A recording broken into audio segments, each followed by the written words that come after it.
कुछ काम सीख परिवार का सहारा बनना चाहता हूँ, क्या करूँ? आज ही ज्वाइन करो JS ITI, जहाँ मिलेगा electrician, fitter, surveyor, COPA, fashion technology जैसे ट्रेड्स में रोजगार परक प्रशिक्षण, जिसे प्राप्त कर तुम अपने परिवार को आर्थिक मजबूती दे सकते हो। साथ ही मल्टीनेशनल कंपनीज में 100% placement. JS ITI, Palaipatti, Babatpur, Varanasi. Good morning everyone, welcome to JS private ITI YouTube channel. Friends, आज हम लोग को सेकेंड ईयर का फीटर का वर्कशॉप कैलकुलेशन एंड साइंस का सेशन करना है। और आप लोग को पता है जूम में मैंने आप लोग का एग्ज़ाम लिया था, है ना, और उसकी PDF भी आपको हल रूप में भेज दी गई है, जिसमें कि सिर्फ टिक लगा के भेजा गया है। कैसे प्रॉपर तरीके से सवालों को हल करेंगे और कैसे उसका प्रोसेस है, क्या क्या फार्मूला लग रहे हैं, उसका डिस्क्रिप्शन पूरा इस वीडियो में आपको मिलेगा। तो स्टे एंड देखते रहिए कैसे स्टेप बाय स्टेप क्वेश्चन किए जा रहे हैं। एक चीज़ और ध्यान देंगे, यहाँ पे मैं वही क्वेश्चन कराऊंगा जो करवाने लायक है, ठीक है। सिर्फ फार्मूला अगर पूछा रहेगा, क्योंकि आपको जो भी क्वेश्चन दिए गए थे वो सारे के सारे बोर्ड में आए हुए क्वेश्चन हैं। तो अगर कोई क्वेश्चन एकदम आसान होगा तो वो मैं नहीं करवाने वाला हूँ। हाँ, हर एक क्वेश्चन को बताऊंगा जरूर कि ये क्वेश्चन ये है और इसका उत्तर ये होगा। जो हल करने वाला होगा वो मैं करूँगा, ठीक है। तो बने रहिए हमारे साथ और वीडियो को पूरा देखिए। चलिए, पहला क्वेश्चन यहाँ पे शुरू करते हैं। पहला क्वेश्चन कह रहा है बाहरी रिंग का व्यास 100 मिलीमीटर तथा भीतरी रिंग का व्यास 90 मिलीमीटर है, तो रिंग की मोटाई ज्ञात कीजिए। ये मेरे ख्याल से आप लोग को क्वेश्चन नंबर 39 है, ठीक है।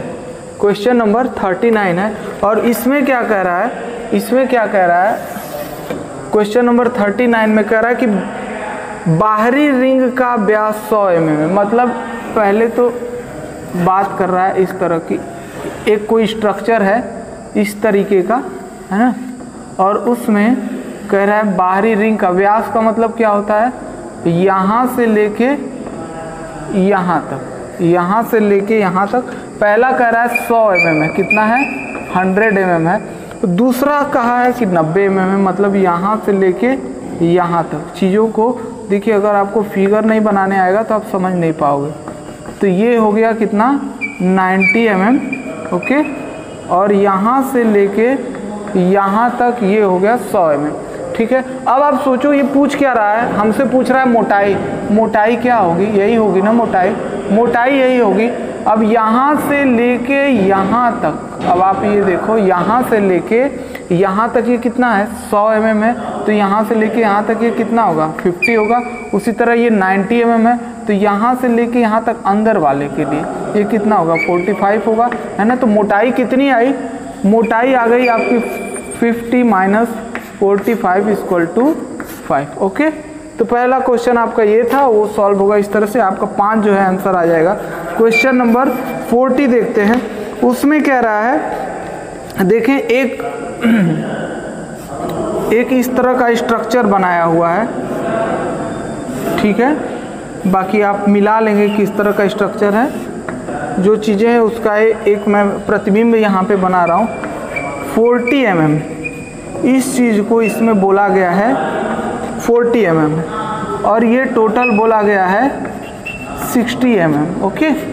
ये बोला गया 60 mm, इस चीज़ को दिखाया गया है 20 mm, है ना। और ये है, यहाँ भी ये कहा गया है कि ये कितना है, 40 mm।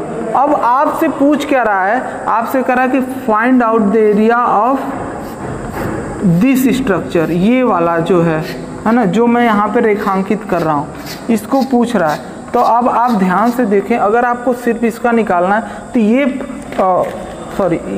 ये पूरा का पूरा जो स्ट्रक्चर है, ये पूरा का पूरा स्ट्रक्चर दो तरीके से मैं यहाँ पे समझाता हूँ। देखिए, दो तरीके से है।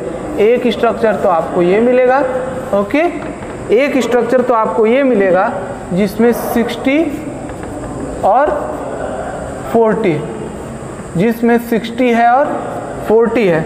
दूसरा स्ट्रक्चर आपका जो निकालना है हमें बाहर, वो क्या मिल रहा है, ये मिल रहा है, और ये है 40 mm, और ये है कि क्या है, 20 mm। इसमें एक चीज़ और दिया हुआ है यहाँ पे इस फिगर में, कि यहाँ से यहाँ तक की जो ऊंचाई है ये 20 mm है, ओके।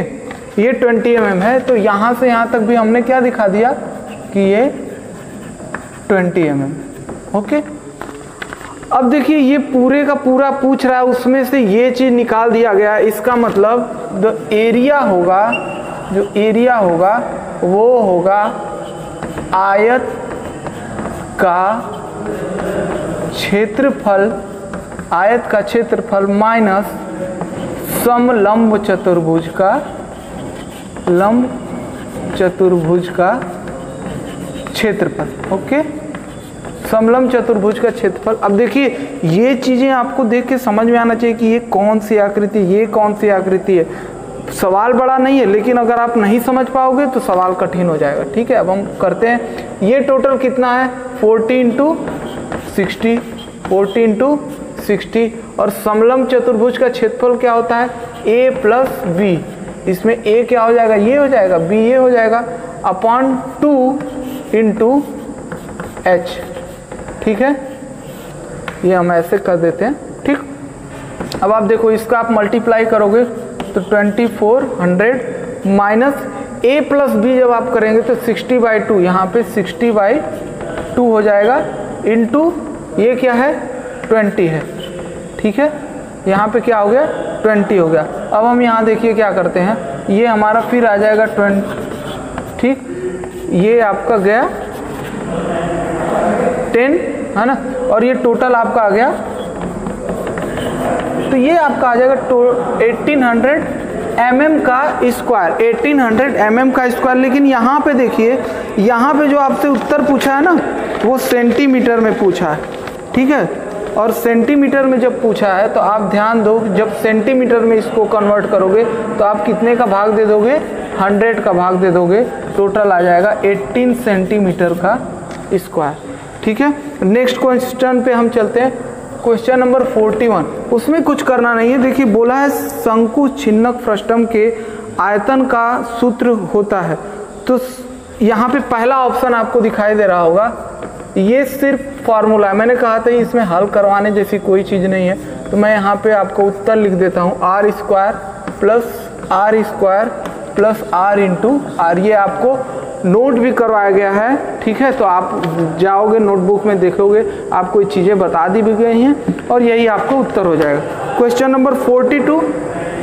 ठीक है, क्वेश्चन नंबर 42 में एक खोखले सिलेंडर का आयतन क्या है? तो खोखले सिलेंडर का आयतन जो होता है पाई × h r² - r²। ये आपका सही उत्तर हो जाएगा। उसके बाद है क्वेश्चन नंबर 43। क्वेश्चन नंबर 43 देखते हैं, कह रहा है 10 सेंटीमीटर भुजा वाले घन का आयतन बताइए। ठीक है, घन का भुजा हमें पता है, भुजा बराबर 10 सेमी, और आयतन बराबर होता है, आप जानते हो, a³ देन 10 का क्यूब = 1000, और ये क्या हो जाएगा? cc हो जाएगा। ठीक है, सेंटीमीटर है तो हम सेंटीमीटर। क्वेश्चन नंबर 44 में देखिए, कह रहा है तेल के एक ड्रम का व्यास 800 मिलीमीटर है और ऊंचाई 50 मिलीमीटर है, तो ड्रम का आयतन होगा। अब देखिए जब इस तरह की चीज़ कह रहा है ना, तो यहाँ पे व्यास और ऊंचाई की बात किया। देखिए अब आपसे आकृति नहीं कह रहा है कि कौन सी आकृति है, उसने कहा कि व्यास है, तो व्यास है मतलब कोई गोलाकार चीज होगी, है ना, तो आपने वृत्त बना दिया। अब ऊंचाई कह रहा है तो उसके साथ ऊंचाई होगी, मतलब ये ड्रम होगा। ये आपको खुद से समझना पड़ेगा। अब यहाँ पे देखिए कह रहा है इसका व्यास, मतलब यहाँ से लेके यहाँ तक 800 mm हो गया। ठीक है, और ऊंचाई बोला है कि 50 mm हो गया। ठीक, 50 mm। ठीक, अब कह रहा है कि ड्रम का आयतन ज्ञात करें। ड्रम का आयतन, देखिए फ्रेंड ये क्वेश्चन दिया हुआ है गलत। ये क्वेश्चन क्या हुआ है? दिया हुआ है गलत। इन द सेंस हम ये भी कह सकते हैं क्वेश्चन नहीं गलत दिया है, आंसर इसका गलत दिया हुआ। ठीक है, इसका आंसर क्या किया है? गलत दिया हुआ है। लेकिन फिर भी हम करेंगे इसको, देखें, और मैं बताऊंगा आपको कहाँ पे आंसर गलत दिया हुआ, कौन सा आंसर मैच कर रहा है। ठीक है, इसका आयतन क्या लगेगा? पाई r² × h। यहाँ पे आप ये यही रखो आप 3.14 पाई का मान होता है। ठीक है, r का मान क्या हो जाएगा? 400 × 400 इंटू 50, ठीक है। अब इस पूरे का जब आप मल्टीप्लाई करोगे ना, जब इस पूरे का आप मल्टीप्लाई करोगे तो ध्यान से देखो यहाँ पे चीज़ें सब का सब mm में दिया हुआ है। ये भी मल्टीप्लाई करोगे, देखो ये भी mm है, ये भी mm है। आप पूरे का मल्टीप्लाई आप कर लेना। यहाँ पे मैं सीधे सीधे लिख रहा हूँ क्योंकि मैंने पहले इसे हल कर लिया है, ठीक है। तो ये आपका आ जाएगा 14285.1429, ये आएगा mm का क्यूब। अब देखिए लेकिन इसमें आंसर किस में पूछा है, इसमें दिया हुआ है लीटर में। किसमें दिया हुआ है? लीटर में आंसर दिया हुआ है। तो आप एक चीज़ तो जानते होंगे, यहाँ पे आपको थोड़ा समझना पड़ेगा, ध्यान समझना कि जो 1 मीटर क्यूब होता है वो 1000 लीटर के बराबर होता है ना। 1 मीटर क्यूब होता है वो 1000 लीटर के बराबर होता है। जब हमें उत्तर लीटर में लाना है तो जाहिर सी बात है इसको हमें किस में बदलना पड़ेगा? मीटर क्यूब में बदलना पड़ेगा। अब हम करके देखते हैं। मीटर mm क्यूब है, इसको मीटर क्यूब में जब आप चेंज करोगे तो आप देखो 1 mm इक्वल टू 10⁻³ मीटर होता है ना। और यहाँ पे 3 बार है चीज़ें, लंबाई गुणे चौड़ाई गुणे ऊंचाई। उसी तरह यहाँ देखो r इंटू ये 3 बार mm है, तो हमें 10⁹ करना होगा। जब आप 10⁹ करोगे मतलब यहाँ पे आप क्या करो, 10⁹ का भाग दोगे। अब देखो कितना आ रहा है, 1 2 3 4 5 6 7 8 9। मतलब जैसे ही आप इसको बदलोगे तो 0.251428 यहाँ तक हम अधिकतम ले लेते हैं और मीटर क्यूब में हो गया। अब आपका मीटर क्यूब में आ गया, आंसर हमें लीटर में लाना है। तो अब इसको अगर लीटर में बदलना है तो 1 metre cube equal to 1000 litre, then इतना metre cube equal to how many litre. तो हम क्या करेंगे, इसमें मल्टीप्लाई कर देंगे 0.2514 इंटू, ठीक है, 1000 का आप मल्टीप्लाई करोगे और आंसर आपका आ जाएगा। यहाँ पे देखो जैसे ही करोगे तो 1 2 3 यहाँ पे आएगा ना, तो ये आपका आ जाएगा इतना 0.4 लीटर, 251.4, ठीक है। और यहाँ पे भी आपका उत्तर यही दिया हुआ है, 251.4 दिया और लास्ट में 3 दिया हुआ है। वो हमने कहा कि हम उतना नहीं लेंगे, तो 251.4 आपका पूरा का पूरा हो रहा है, ठीक है। तो ये आपका इस तरह से हो गया। हम क्वेश्चन नंबर 44 तक कर चुके हैं। उसके बाद हम आगे चलते हैं। यहाँ वाला मुझे लगता है आप लोग कर चुके होते हैं, इसे मैं मिटा रहा हूँ, है ना। अगला क्वेश्चन देख लेते हैं। तो अगला question question number 45। Question number 45 में क्या, ये जितने भी क्वेश्चन है सारे के सारे आपके वॉल्यूम से रिलेटेड है, ठीक है। तो इसलिए इसमें वॉल्यूम के ही क्वेश्चन है, जो एरिया से रिलेटेड थे वो मैं करवा चुका हूँ पहले का। यहाँ पे कह रहा है एक प्रिज्म का आधार 10 सेंटीमीटर भुजा का वर्ग है। अब हमने एक वर्ग बना दिया, एक, चूंकि ये प्रिज्म है और इसका ऐसा है ना। और यदि इसकी ऊंचाई 8 सेंटीमीटर है, इसको हमने ऊंचाई दे दी, कितना दे दी,